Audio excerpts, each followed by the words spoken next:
بسم اللہ الرحمن الرحیم قال اللہ تبارک و تعالی فی قرآن المجید فاذکرونی اذکرکم۔ اللہ تبارک و تعالی قرآن مجید فرقان حمید میں ارشاد فرماتا ہے، تم مجھے یاد کرو میں تمہیں یاد کروں گا۔ ایک مقام پر اللہ تعالیٰ فرماتا ہے والا ذکر اللہ اکبر، اور بے شک اللہ کا ذکر ہی سب سے بڑا ہے۔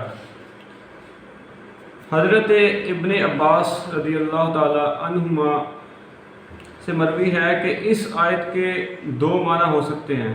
پہلا یہ کہ اللہ تعالیٰ کا تمہیں یاد فرمانا تمہارے ذکر سے بہت بڑی چیز ہے۔ دوسرا یہ کہ ذکر خدا ہر عبادت سے زیادہ اعلیٰ ہے۔ حضور نبی کریم صلی اللہ تعالیٰ علیہ وسلم کا فرمان ہے کہ غافلوں میں ذکر خدا کرنے والوں کی مثال سوکھے گھاس میں سبز پودے کی سی ہے۔ ذکر خدا کی بڑی فضیلت ہے۔ جو بندہ اللہ تبارک و تعالیٰ کا ذکر کرتا ہے تو اللہ تبارک و تعالیٰ اس کے گناہوں کو مٹا دیتا ہے۔ حضور نبی کریم صلی اللہ تعالیٰ علیہ وسلم کا فرمان ہے، انسان کے لیے ذکر خدا سے بڑھ کر کوئی عمل ایسا نہیں ہے جو عذاب الہی سے جلد نجات دلانے والا ہو۔ عرض کی گئی جہاد فی سبیل اللہ بھی نہیں؟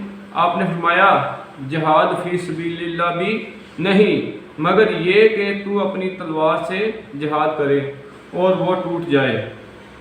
نبی کریم صلی اللہ تعالیٰ علیہ وسلم نے ارشاد فرمایا کہ جو شخص جنت کے باغوں سے سیر ہونا چاہتا ہے وہ اللہ کا ذکر کرے۔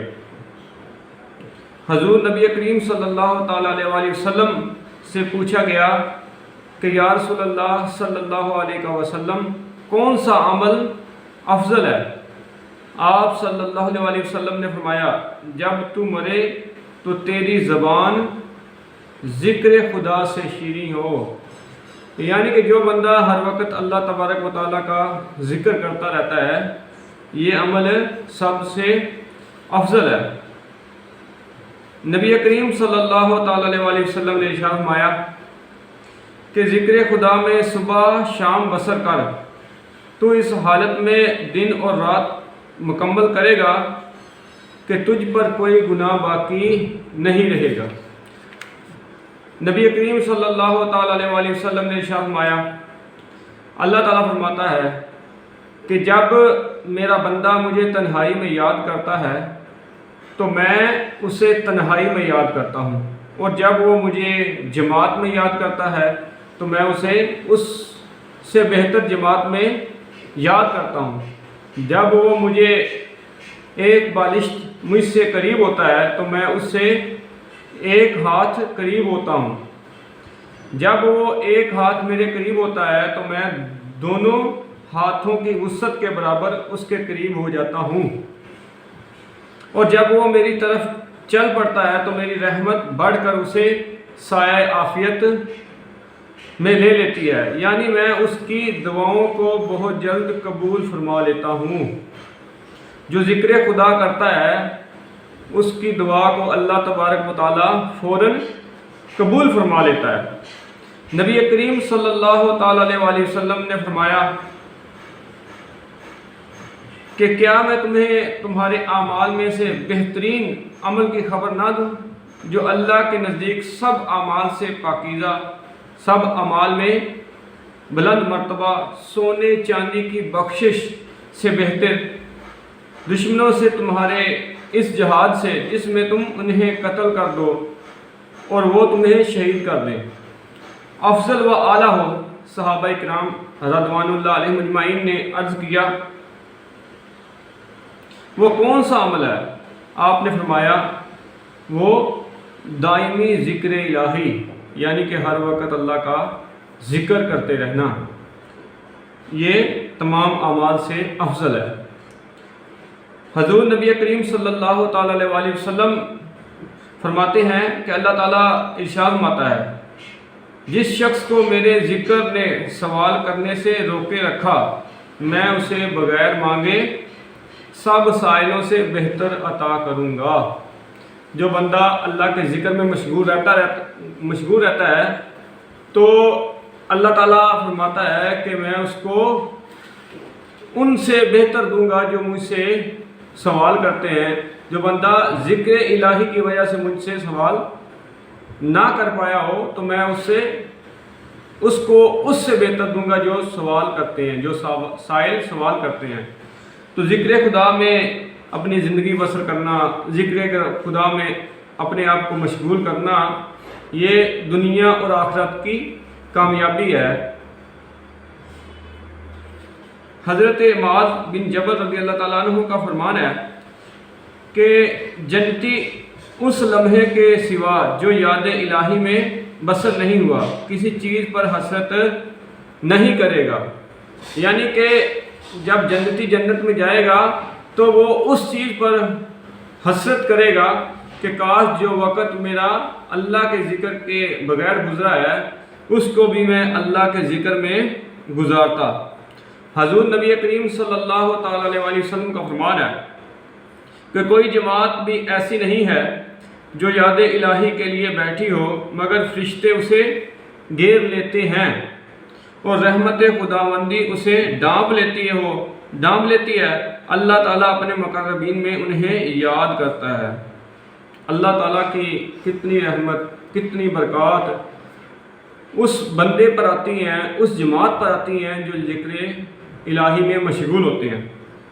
نبی کریم صلی اللہ تعالیٰ علیہ وسلم نے ارشاد فرمایا کہ جب کچھ لوگ محض رضائے الہی کے لیے ذکر خدا کے لیے جمع ہوتے ہیں تو آسمان سے منادی ندا کرتا ہے کہ کھڑے ہو جاؤ، تمہارے گناہوں کو معاف کر دیا گیا اور تمہارے گناہوں کو نیکیوں سے بدل دیا گیا۔ جو بندہ ذکر الہی میں بیٹھا ہوا ہے تو منادی ندا کرتا ہے کہ تو نے اللہ کا ذکر کیا ہے، اس کی برکت سے اللہ تبارک و تعالیٰ تمہارے گناہ کو بخش رہا ہے۔ تو جو ذکر الہی ہے یہ ایسا ذکر ہے، ایسی اللہ تبارک و تعالیٰ کے ہاں مقبولیت ہے اس کی کہ جو بندہ ذکر کرتا ہے تو اللہ تبارک و تعالیٰ اس ذکر کے ذریعے سے اس کے گناہوں کو معاف فرما دیتا ہے۔ نبی کریم صلی اللہ تعالیٰ علیہ وسلم کا فرمان ہے کہ کوئی قوم ایسی نہیں جو کہیں بیٹھے اور اللہ تعالیٰ کا ذکر نہ کرے اور نبی کریم صلی اللہ علیہ وسلم پر درود نہ بھیجے اور قیامت کے دن وہ حسرت سے دوچار نہ ہو۔ جو لوگ اللہ کے ذکر کے علاوہ غافل محفلیں کرتے ہیں تو وہ قیامت کے دن اس محفلوں میں حسرت کریں گے کہ کاش اس میں ہم اللہ کا ذکر کر لیتے، اللہ کے رسول صلی اللہ علیہ وسلم پر درود پڑھ لیتے۔ حضرت داؤد علیہ السلام نے بارگاہ الہی میں عرض کیا، یا الہی جب تو مجھے دیکھے کہ میں ذکر کرنے والوں کی مجلس سے اٹھ کر غافلوں کی مجلس میں جا رہا ہوں تو پاؤں توڑ دے، بلا شبہ میرے اوپر یہ تیرا انعام ہوگا۔ نبی کریم صلی اللہ تعالیٰ علیہ وسلم کا فرمان ہے۔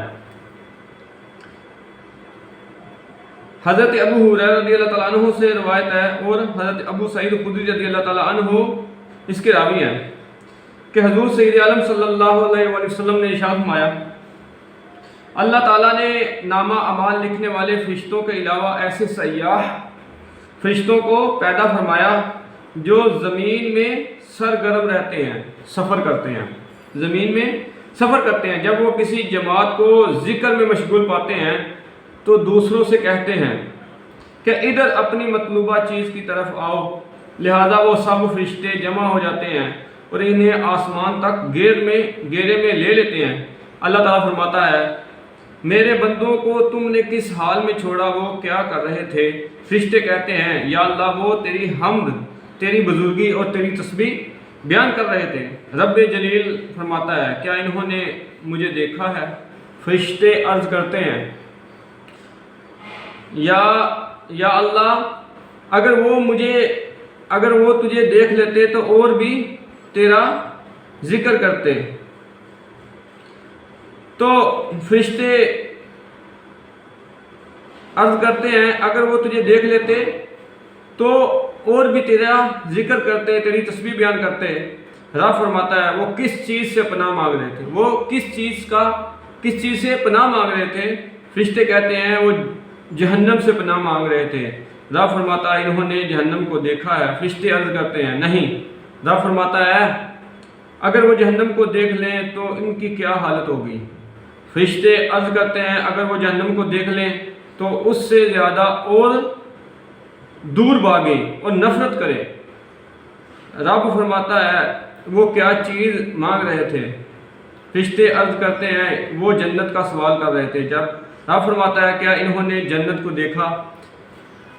فرشتے کہتے ہیں نہیں. رب فرماتا ہے اگر وہ جنت کو دیکھ لیں تو ان کی کیا حالت ہوگی؟ فرشتے کہتے ہیں وہ اسے اور زیادہ چاہیں گے. رب فرماتا ہے میں تمہیں گواہ بناتا ہوں کہ میں نے ان سب کو بخش دیا. فرشتے عرض کرتے ہیں ان میں فلاں بن فلاں بھی تھا جو اپنی کسی ضرورت کے لیے آیا تھا. رب جلیل فرماتا ہے یہ ایسی جماعت ہے جن کا ہم مجلس و ہم نشین بھی محروم نہیں رہتا. اللہ تبارک و تعالیٰ ان لوگوں کو بھی بخش دیتا ہے، ان کی بھی مغفرت فرما دیتا ہے جو محض اپنے کام کے لیے آئے لیکن انہوں نے دیکھا کہ ذکر خدا کی مجلس لگی ہوئی ہے، اللہ کا ذکر کے لیے لوگ بیٹھے ہوئے ہیں تو وہ بھی ان لوگوں میں شامل ہو گئے، ان میں بیٹھ گئے.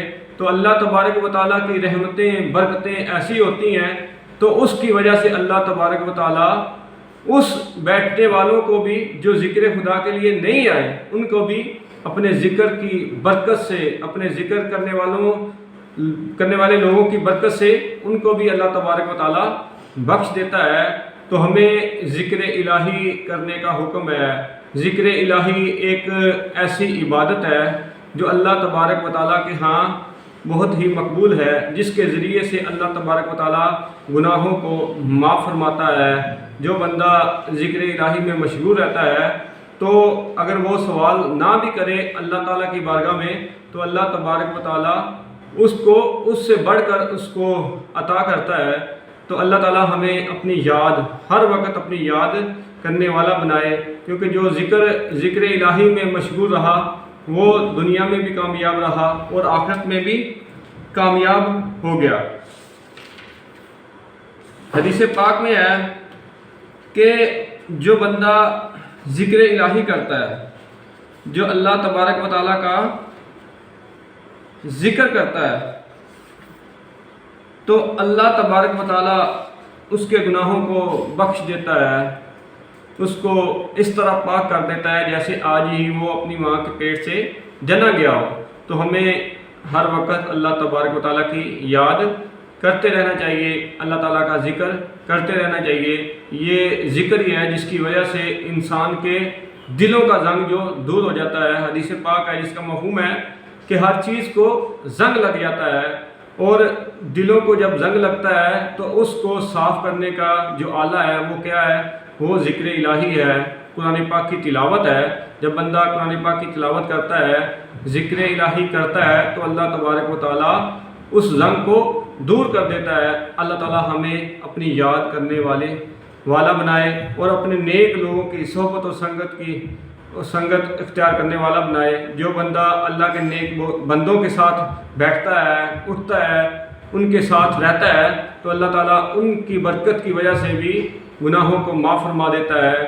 یہ تو حقیقت ہے کہ جب بندہ نیک بندوں کے ساتھ بیٹھے گا، اٹھے گا، ان کے ساتھ اپنی صحبت اختیار کرے گا، ان کے ساتھ رہے گا تو انشاءاللہ تعالیٰ اللہ تعالیٰ ان کی برکت سے اس کو ہدایت بھی دے گا اور اس کی برکت سے اس کو نیک کاموں میں اللہ تبارک و تعالیٰ تقویت بھی عطا فرمائے گا. ان لوگوں کی برکت سے اللہ تبارک و تعالیٰ اس کے لیے نیک معاملات میں اس کا رجحان بنائے گا، کیونکہ نیک جو بندے ہوتے ہیں اللہ کے وہ نیکی کا حکم کرتے ہیں، اللہ کے ذکر کا حکم کرتے ہیں، نماز کا کہتے ہیں. تو ہمیں اللہ تعالیٰ اپنے نیک بندوں میں کی صحبت اور سنگت کی توفیق عطا فرمائے، آمین۔